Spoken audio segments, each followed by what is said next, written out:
Di hadirat-Mu ku bersujud, menikmati kehadiran-Mu.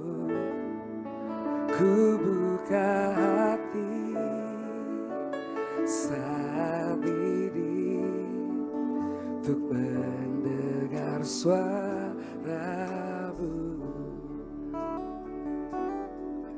Di hadirat-Mu ku bersujud, menikmati kehadiran-Mu.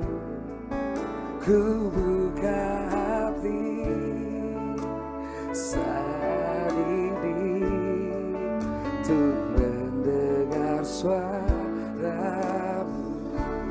Firman-Mu Tuhan, Firman-Mu Tuhan, ya sungguh benar, menerangi jalanku.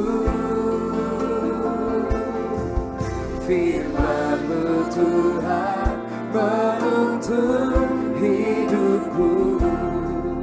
Ku bersyukur padamu.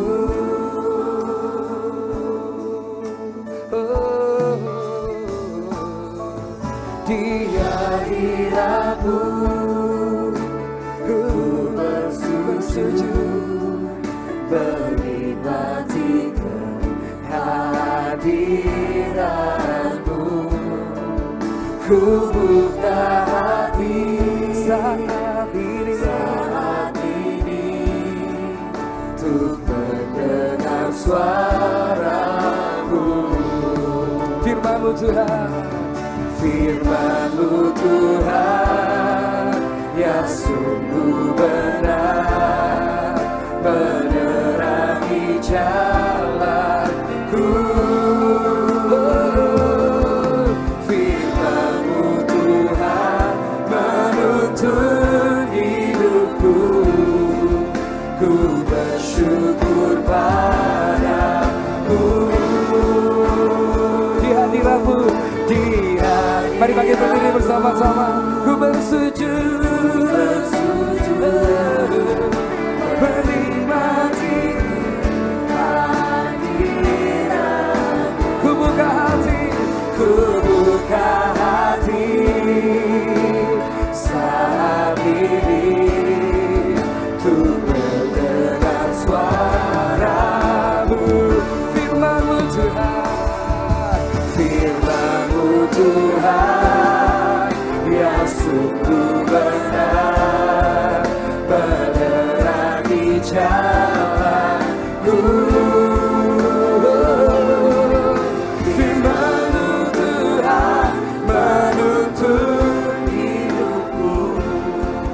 Ku bersyukur padamu.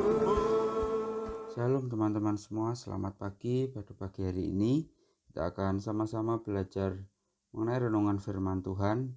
Tapi sebelumnya kita akan sama-sama berdoa. Mari kita berdoa. Tuhan, terima kasih untuk berkat-Mu yang sungguh luar biasa di dalam hidup kami. Sebentar Tuhan, kami akan belajar bersama-sama mengenai renungan firman-Mu pada pagi hari ini. Kiranya Tuhan yang menuntun, menyertai dari awal sampai kepada selesainya. Terima kasih Tuhan, kami sambut firman-Mu pada pagi hari ini di dalam nama Tuhan Yesus. Haleluya. Amin. Renungan pada pagi hari ini saya memberi tema yaitu manfaat membaca Alkitab. Saya mengambilnya dari 2 Timotius 3 ayat yang ke-15 sampai yang ke-16. Saya akan bacakan untuk teman-teman semua. Ingatlah juga bahwa dari kecil engkau sudah mengenal kitab suci dan yang dapat memberi hikmat kepadamu dan menuntun engkau kepada keselamatan oleh iman kepada Kristus Yesus. Segala tulisan yang diilhamkan Allah memang bermanfaat untuk mengajar, untuk menyatakan kesalahan, untuk memperbaiki kelakuan, dan untuk mendidik orang dalam kebenaran. Nah teman-teman, kita semua tahu bahwa sedari kecil ketika kita memutuskan untuk kita menjadi orang percaya, kita sudah diajar mengenai Alkitab atau mengenai kitab suci itu. mungkin dari kita sekolah minggu, terus kita beranjak kepada pemuda remaja, lalu sampai sekarang ini, kita setiap kali kita beribadah pun kita juga diajarkan untuk kita juga membaca Alkitab. Nah, mungkin selama ini kita hanya membaca Alkitab pada waktu jam-jam ibadah saja, atau pada waktu seperti ini setiap pagi hari membaca renungan hanya sekilas saja. Tapi tanpa kita sadari, sebenarnya membaca Alkitab itu ada manfaatnya. Nah, pada pagi hari ini saya akan memberikan beberapa poin manfaat dari membaca Alkitab yang kita ambil di dalam 2 Timotius 3 ayat yang ke-15 sampai 16. Yang pertama yaitu apa manfaat dari membaca Alkitab? Yaitu kita mendapat hikmat atau kita diberi hikmat. Hikmat itu sendiri adalah pengetahuan yang kita peroleh untuk membedakan yang benar dan yang salah menurut kacamata Tuhan. Nah, ketika kita membaca Alkitab, kita semakin dibukakan pikiran kita, semakin luas pengetahuan kita. Jadi kita tidak gampang untuk kita merasa bahwa saya harus bagaimana ketika kita mengalami kebimbangan atas pilihan-pilihan hidup, atau ketika kita diperhadapkan pada satu pilihan tapi kita masih bimbang. Nah, salah satu jawabannya yaitu di dalam Alkitab, dengan Alkitab, karena Alkitab itu adalah sumber dari segala kebenaran yang nanti akan kita pelajari di poin-poin berikutnya. Lalu yang kedua, teman-teman, manfaat Alkitab yaitu adalah dituntun kepada keselamatan. Kita tahu bahwa keselamatan itu hanya ada di dalam Yesus. Bahkan Yesus hanya satu-satunya jalan keselamatan. Kalau mungkin ada yang di antara kita masih ada yang merasa ragu atau masih ada yang merasa bimbang, benar nggak ya Tuhan Yesus itu jalan keselamatan? Benar nggak ya Tuhan Yesus itu sumber keselamatan? Benar nggak ya ketika aku percaya sama Yesus itu aku menjadi selamat? Nah, firman Tuhan menjadi jawabannya, teman-teman. Ketika teman-teman membiasakan diri untuk membaca Alkitab setiap hari, teman-teman punya waktu khusus untuk membaca Alkitab di dalam kehidupan teman-teman sepanjang hari, setiap hari, apapun itu, teman-teman secara pelan-pelan, secara perlahan teman-teman akan diyakinkan atau teman-teman akan mendapat jawaban bahwa Yesus itu adalah satu-satunya juru selamat. Yang ketiga, manfaat dari membaca Alkitab yaitu mendapat ajaran tentang kebenaran. Nah, seperti yang saya sampaikan tadi bahwa Alkitab ini adalah sumber dari segala kebenaran. Alkitab juga mengatur segala tentang kehidupan kita sebagai umat manusia, sebagai orang percaya, apa yang boleh dan apa yang tidak boleh kita lakukan. Misalkan di dalam hukum Taurat, di dalam Keluaran pasal 20 ayat yang pertama sampai dengan yang ke-17, di sana dijelaskan atau di sana dituliskan hukum-hukum Taurat yang diberikan Tuhan kepada manusia yang dalam perjanjian lama kepada umat Israel. Di dalam hukum Taurat yang nomor 1 sampai dengan yang keempat itu mengatur hubungan manusia dengan Tuhan. Lalu yang nomor 5 sampai dengan yang 10 itu mengatur hubungan manusia dengan sesamanya. Nah, segala sesuatunya sudah diatur oleh Tuhan dan segala sesuatunya semuanya ada di dalam Alkitab. Tergantung bagaimana kita meresponinya. Apakah kita mau atau tidak untuk membaca Alkitab. Yang keempat, fungsi Alkitab yaitu adalah menyatakan kesalahan. Ketika kita membaca Alkitab atau kita membaca firman Tuhan, kita harus siap dibuka hidup hati kita. Atau tiba-tiba kesalahan-kesalahan kita itu secara tidak langsung Alkitab membukanya. Ketika kita membaca satu perikop firman Tuhan atau kita membaca satu kitab di dalam Alkitab, kita merasa, loh kok ini sama ya kayak kesalahanku yang kemarin, kesalahan yang pernah ku buat. Kok ini seperti kok aku merasa diingatkan kembali ya. Nah, teman-teman, itu bukan suatu kebetulan. Tapi itu semua sudah Tuhan rencanakan sebagai salah satu fase, salah satu sarana sebagai Tuhan untuk mengingatkan kita.